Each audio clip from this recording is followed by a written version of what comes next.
हाल ही में केंद्र सरकार की ओर से राजस्थान के किस जिले में हाई सिक्योरिटी जेल बनाई जा रही है? आंसर फलोदी। अजमेर की गुगरा घाटी के बाद अब फलोदी में भी हाई सिक्योरिटी जेल बनेगी। यह जेल नो नेटवर्क क्षेत्र में होगी। इसमें हार्ड कोर व हिस्ट्री सीटर बदमाशों को बंद रखा जाएगा। इसके साथ ही शहर के बीचों बीच मौजूद जेलों को भी बाहर शिफ्ट करने के प्रयास किए जा रहे हैं। जल्द ही बंदियों को कोर्ट ले जाने की बजाय जेल में ही वीडियो कॉन्फ्रेंसिंग के मार्फत सुनवाई की जाएगी। राजस्थान में केंद्र या राज्य सरकार द्वारा स्थापित प्रमुख उच्च सुरक्षा jail Ajmer high security jail है, जो 23 फरवरी 2025 से संचालित है और इसे सबसे सुरक्षित माना जाता है। यह जेल हाई कोर्ट अपराधियों और गैंगस्टरों के लिए है, जिसमें 246 कैदियों की क्षमता है। इसके अलावा कोटा और अन्य केंद्रीय जेलों में भी अब आधुनिक 5G चैम्बर और सुरक्षा के हाईटेक इंतजाम किए जा रहे हैं। किसी जेल को केंद्रीय जेल के रूप में वर्गीकृत करने के मानदंड प्रत्येक राज्य में भिन्न भिन्न होते हैं। हालांकि पूरे भारत में एक सामान्य विशेषता यह है कि लंबी अवधि 2 वर्ष से अधिक के कारावास की सजा पाए कैदियों को केंद्रीय जेलों में रखा जाता है, जिनकी क्षमता अन्य जेलों की तुलना में अधिक होती है। गृह मंत्रालय ने मॉडल जेल अधिनियम 2023 तैयार किया है, जो ब्रिटिश युग के कानून 1894 का जेल अधिनियम की जगह लेगा, ताकि जेल प्रशासन में सुधार किया जा सके। यह कैदियों के सुधार और पुनर्वास पर ध्यान केंद्रित करेगा। राजस्थान के किस जिले में महाराणा प्रताप खेल गांव में देश का पहला समर्पित लेकरोज मैदान बनकर तैयार हो गया है? आंसर उदयपुर।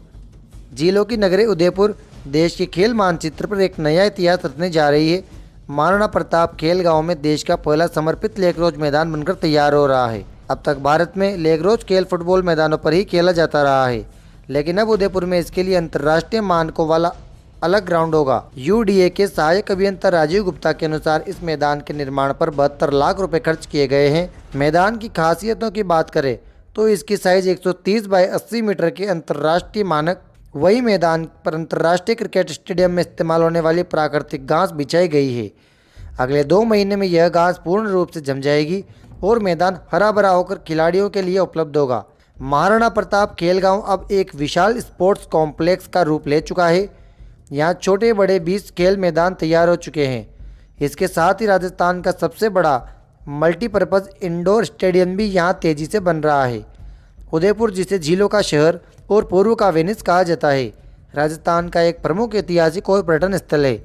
अरावली पहाड़ियों से घिरे इस शहर को 1559 में महाराणा उदय सिंह द्वितीय ने बसाया था।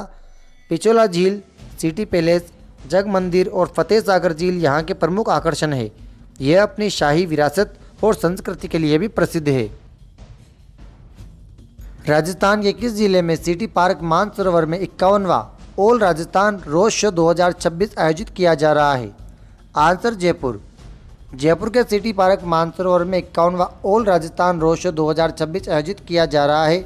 इस 2 दिवसीय आयोजन में 400 से अधिक वैरायटी के गुलाब और क्रिसैंथेमम फूलों की शानदार प्रदर्शनी लगाई गई है। आयोजकों के अनुसार 8 फरवरी को आम लोगों के लिए 500 गुलाब के पौधे निःशुल्क वितरित किए गए हैं। वर्ष 1974 से आयोजित हो रहे रोड शो की परंपरा को आगे बढ़ाते हुए इस बार 51वें रोड शो में 300 से ज़्यादा किस्मों के गुलाब प्रदर्शित किए जाएंगे। ये प्रदर्शनी न केवल गुलाब की विभिन्न किस्मों का प्रदर्शन होगी, बल्कि गार्डनिंग और जैव विविधता का उदाहरण भी पेश करेगी। स्पॉटेड रोज ऐसे गुलाब होते हैं जिनकी पंखुड़ियों पर प्राकृतिक या तकनीकी रूप से विकसित स्पॉटेड डिजाइन दिखाई देती है। इन गुलाबों में एक ही फूल पर 2 या 2 से अधिक रंग उभरे हुए नजर आते हैं, जिससे हर गुलाब दूसरे से अलग दिखाई देता है।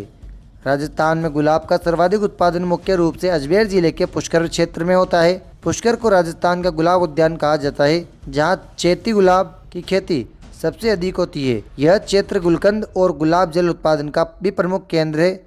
राजस्थान ग्वार का सबसे बड़ा उत्पादक है। भारत में ग्वार के कुल उत्पादक का लगभग 84% उत्पादन यहीं होता है। राजस्थान भारत का खनिज समृद्ध राज्य है, जहां कृषि, खनन, पर्यटन और इसके विकास के मुख्य चालक है। राज्य की खदानों से सोना, चांदी, बलुआ पत्थर, चूना पत्थर, संगमरमर, रॉक फॉस्फेट, तांबा और लिग्नाइट का उत्पादन होता है। यह सीमेंट का दूसरा सबसे बड़ा उत्पादक है और भारत में उत्पादित नमक का 10वां हिस्सा योगदान देता है। 35वीं सब junior national kho kho championship में खिलाड़ियों के शानदार प्रदर्शन के लिए राजस्थान का कौन सा स्थान है? आंसर दूसरा। 35वीं सब junior national kho kho championship 2026 Haryana के कुरुक्षेत्र में ऐतिहासिक केशव पार्क में आयोजित की गई है। इस प्रतिष्ठित टूर्नामेंट में महाराष्ट्र लड़कियों का खिताब जीता, जबकि ओडिशा ने लड़कों की प्रतियोगिता में स्वर्ण पदक हासिल किया है। चैंपियनशिप में 70 टीमों के लगभग 1400 खिलाड़ियों ने भाग लिया।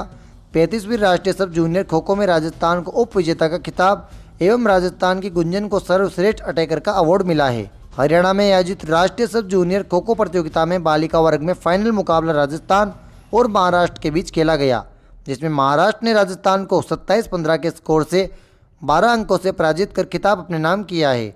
बालक वर्ग में फाइनल मुकाबला उड़ीसा बनाम कोल्हापुरा बीच खेला गया, जिसमें उड़ीसा ने कोल्हापुरा को 31-24 से स्कोर से 7 अंकों से पराजित किया। बालिका वर्ग में सर्वश्रेष्ठ डिफेंडर रही पाटिल महाराष्ट्र, सर्वश्रेष्ठ अटैकर गुंजन जयपुर राजस्थान, सर्वश्रेष्ठ खिलाड़ी अर्पणा बंदे रही। राज्यवर्धन सिंह राठौड़ एक भारतीय राजनीतिज्ञ, निशानेबाजी में ओलंपिक पदक विजेता और भारतीय सेना के सेवानिवृत्त कर्नल है। राजस्थान का राज्य खेल बास्केटबॉल है। इसे 1948 में राज्य खेल का दर्जा दिया गया था। बास्केटबॉल राजस्थान में बहुत लोकप्रिय है और यह एक तेज गति वाला टीम खेल है, जिसमें एक टीम के 5 खिलाड़ी कोर्ट में खेलते हैं। राजस्थान का कौन सा दिल 7वीं शताब्दी में चौहान राजा अजय राज सिंह द्वारा बसाया गया, जो दरगाह शरीफ, पुष्कर में ब्रह्मा मंदिर, तारागढ़ किला और आना सागर झील के लिए भी जाना जाता है? आंसर अजमेर। दोस्तों, डेली क्लासेस की अपडेट के लिए आप टेलीग्राम ज्वाइन कर लीजिए और साथ ही इंस्टाग्राम को भी फॉलो कर लीजिए। वीडियो अच्छी लगी हो तो इसे लाइक करके चैनल को सब्सक्राइब भी कर लीजिए। कल फिर मिलते हैं। Thank you.